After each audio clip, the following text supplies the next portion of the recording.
Hey guys, welcome back to my channel. I'm Myra from Low Carb Love, and today we're gonna be going over part 2 on the top 5 keto mistakes when starting keto.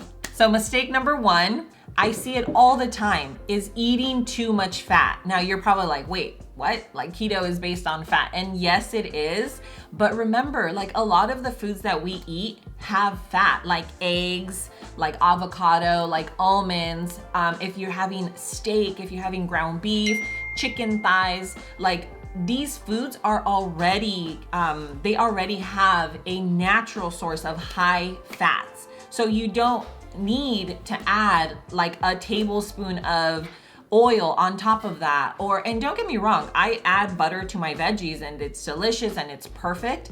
But what I'm saying is you don't have to add like a half a stick of butter. So when I mean eating too many fats is like just going obsessed, like going overboard with fats. Like you don't need that, because remember, like you're already having your little cream in your coffee. You're already having some cheese here. You're already having avocado, almonds, your meats. So all of that already contains the fats that are going to fuel our bodies, okay? So I just want to be clear. You don't need to add like pounds of oil and butter and things like that on top of your food, because you're gonna get that naturally from the foods that you're consuming. Unless you're making something like, let's say, a salad, then yeah, you're gonna be able to put, again, your avocado and your dressing that can be nice and creamy.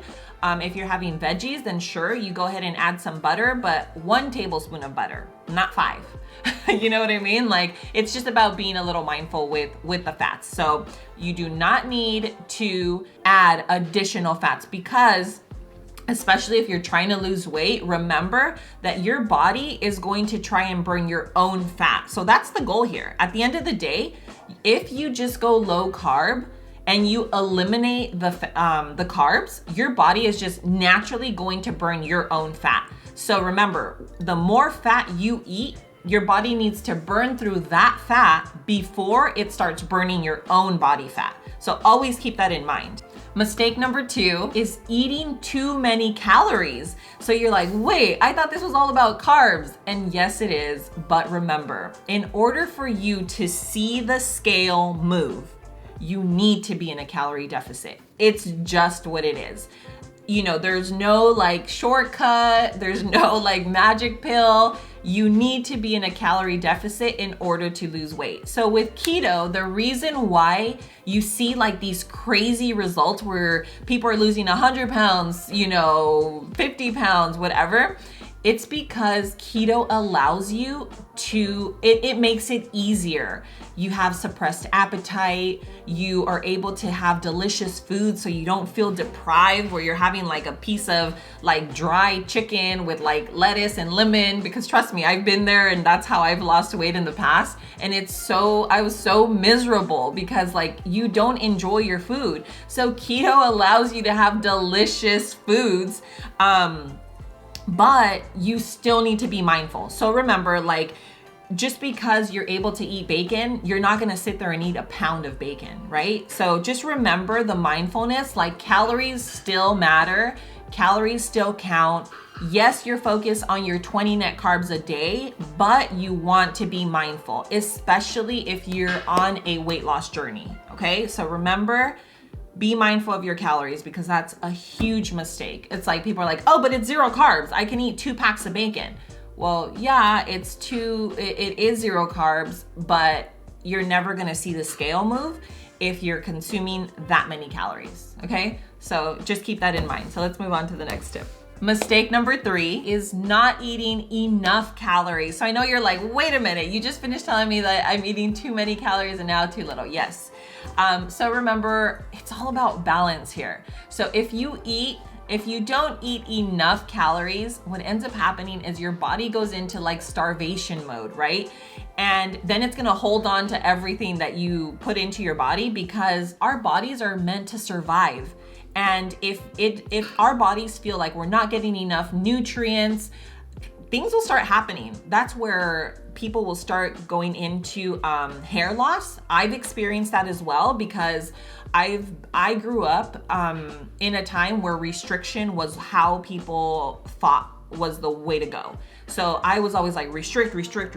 I started intermittent fasting, And then what happened when I would break my fast, I would restrict and try to eat as little as possible because I wanted to lose weight quicker. That's a huge mistake.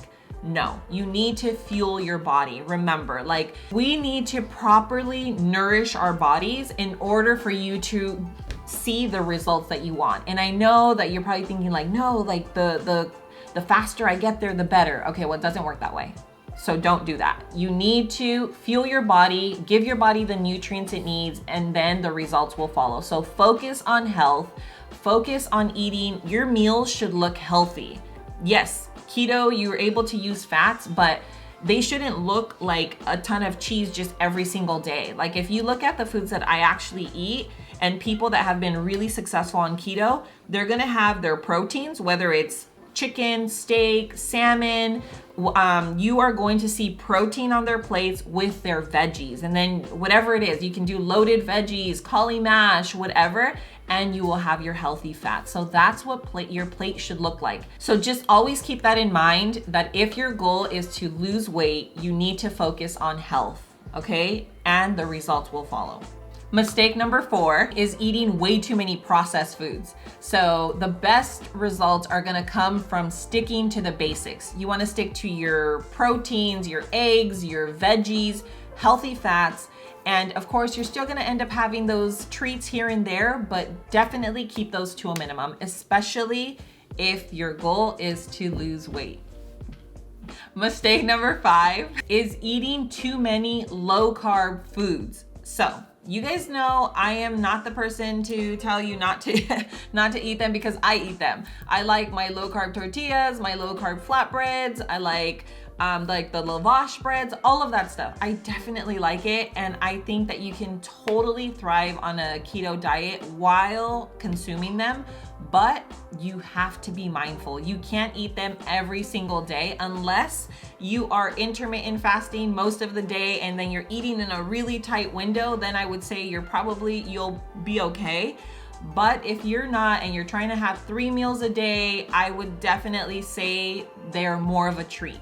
So I like the tortillas for chips. I like the corn tortillas to make my chips. I love to make them. I go to Chipotle. There's just so many different things that you can make with them. Taquitos and enchiladas, and I mean, you name it, you can make them, and they taste amazing. And then you have your flour tortillas. I usually like the Missions, things like that. They're super good for burritos, but if you have too many of them, they could definitely stall your weight loss. So I'm just here to tell you that it's a mistake if you think that you can have them every single day and you're still gonna lose the weight and see the results that you see other people posting where you're like, what's going on? Why am I not losing weight? It can definitely be due to the fact that you're having a little too many low carb foods. And that goes the same for your ice creams and your treats and breads and all of that. But can you have them? Yes, you can still have them. I would just definitely be mindful of how much of each product you're consuming. Hey guys, it's after dinner and I'm just popping in here because I totally forgot to update you on my 5-day ketosis challenge results. So overall, it was a great reset for me. I ended up dropping 3 pounds and my ketone levels got up to a 1.2, which is absolutely amazing. I mean, you don't always have to get sky high ketones, especially if you're already fat adapted and you've been doing keto for a long time.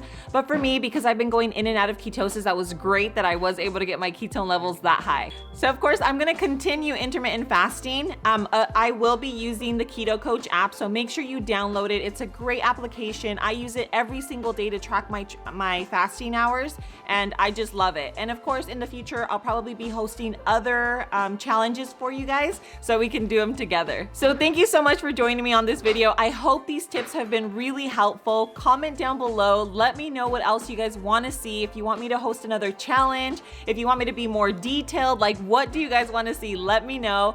But of course, make sure that you're already subscribed to the channel and make sure that you've turned your post notifications on so that you don't miss any of my future videos. And if you still want a little bit more of me, make sure you're following me on Instagram and TikTok, where I share more easy meal ideas and a little glimpse into my everyday life. Guys, I love you so much. Thanks for being here, and I'll see you on my next video. Mwah.